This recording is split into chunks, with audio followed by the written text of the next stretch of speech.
Selamat pagi, salam sejahtera. Terima kasih karena bersama dengan saya di Nazilin Unity Channel. Isu petang ini yang paling menarik sekali ialah masih berkisar tentang fitnah yang ditujukan kepada Haji Jinor. Dalam fitnah itu mengatakan bahawa kononnya Haji Jinor telah pun menyalahgunakan kuasa berhubung kelulusan tanah di Kudat, dan itu sebenarnya adalah satu cubaan fitnah dan taktik kotor untuk mencemar nama baik Ketua Menteri itu. Namun yang paling menarik ialah siapa orang yang menyebarkan berita, siapa orang yang cuba menyebarkan fitnah tersebut. Itu persoalannya, dan petang ini kita nak beritahu kepada anda siapa yang menyebarkan fitnah tersebut, dan pastinya ia menarik untuk anda sebarkan kepada semua orang. Rupa-rupanya penyebar kepada fitnah itu dalang kepada sebar salah guna kuasa tersebut yang dikatakan didakwa fitnah tersebut adalah seorang penjawat awam. Menurut Pendikar Amin, seorang penjawat awam adalah dalang yang menyebarkan dakwaan salah guna kuasa Haji J. Seorang kaki tangan kerajaan yang mengetahui urusan permohonan tanah dikaitkan dengan dakwaan salah guna kuasa membabitkan Ketua Menteri Sabah Datuk Seri Haji Jinor dipercayai menjadi dalang yang menyebarkan maklumat itu kepada pihak tertentu.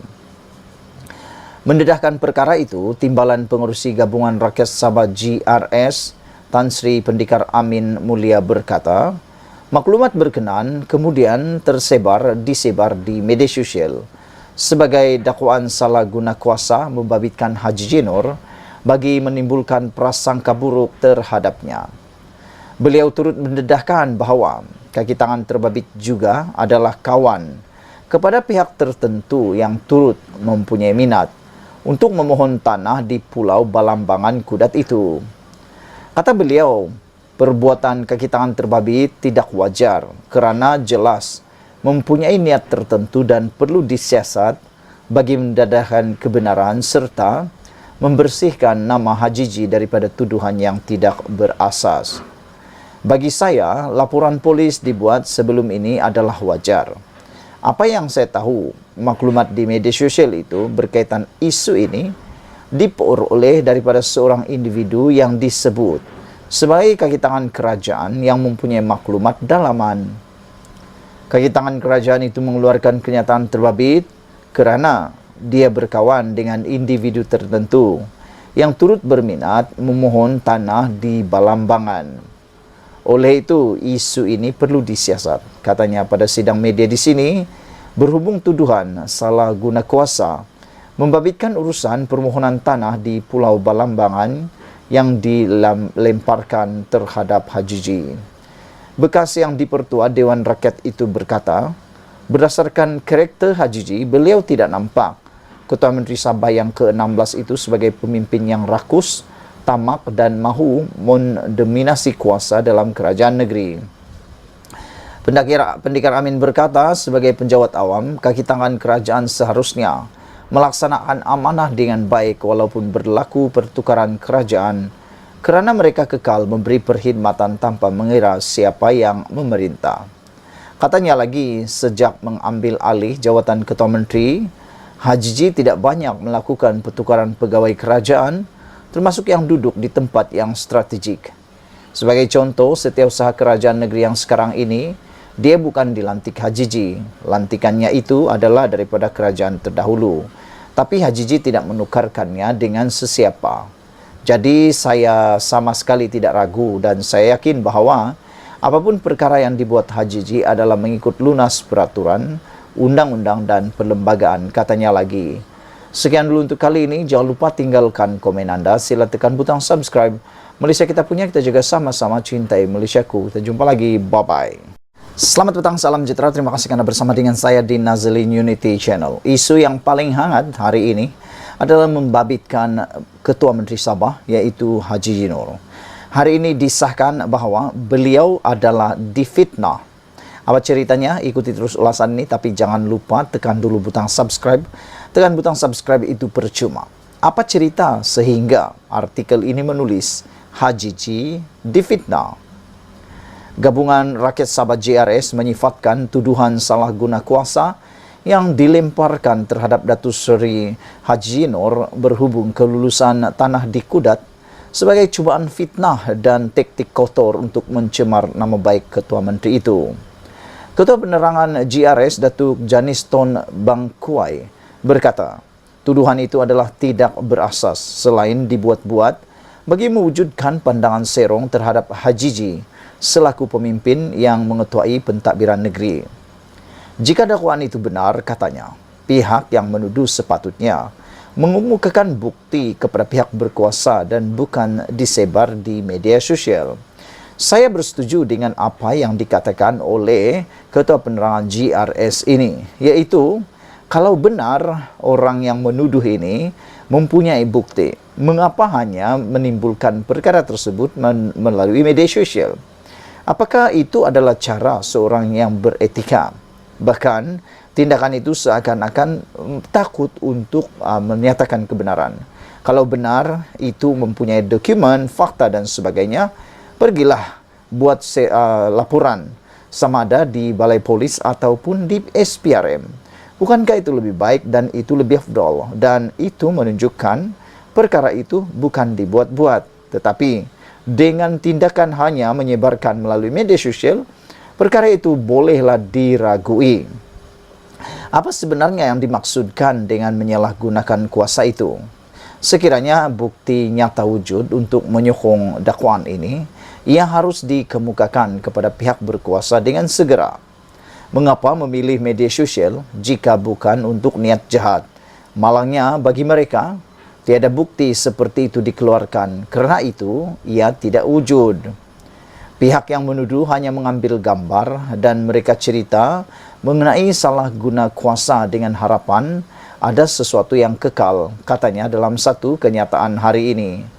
Beliau mengulas dakwaan salah guna ke atas Haji G berhubung salah kuasa kelulusan permohonan tanah di Kudat yang dikaitkan dengan pelumbungan pasir silika yang disebarkan menerusi media sosial baru-baru ini. Semalam, Haji G yang juga pengerusi GRS menafikan tuduhan itu dan menegaskan semua permohonan berkaitan pengambilan tanah dibuat mengikut undang-undang. Joniston yang juga Ketua Penerangan Parti Bersatu Sabah PBS berkata, kerajaan GRS plus pimpinan Haji tidak mengamalkan takbir urus bertentangan dengan prosedur ditetapkan. Sebaliknya berlandaskan peraturan, kata beliau lagi. Nampaknya ada pihak tertentu memilih untuk menggunakan modus operandi berakar umbi dengan penipuan dan penyebaran maklumat salah, kata beliau lagi.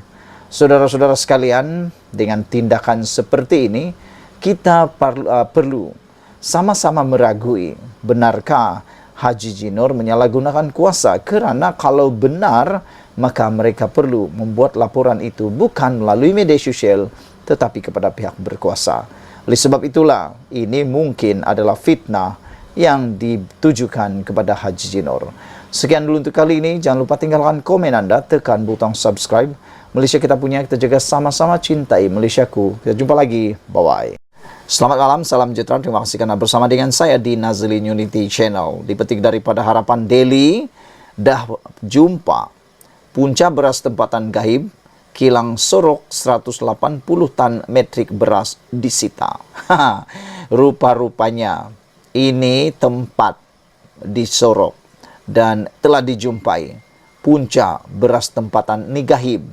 Yang hairannya menteri kata beras cukup, tapi tak cukup-cukup juga kata orang ataupun rakyat netizen bila pergi ke pasar raya. Tidak, itu yang hairan. Menteri kata cukup, rupa-rupanya betul lah yang menteri kata memang cukup, tapi gaib. Gaib kemana? Disorokkan. Siapa sorokkan? Bukan toyol. Ramai yang cakap toyol. Ada orang kata hantu jembalang. Bukanlah, dalam ruangan komen ada cakap toyol lah, hantu jembelang lah dan macam-macam. Bukan.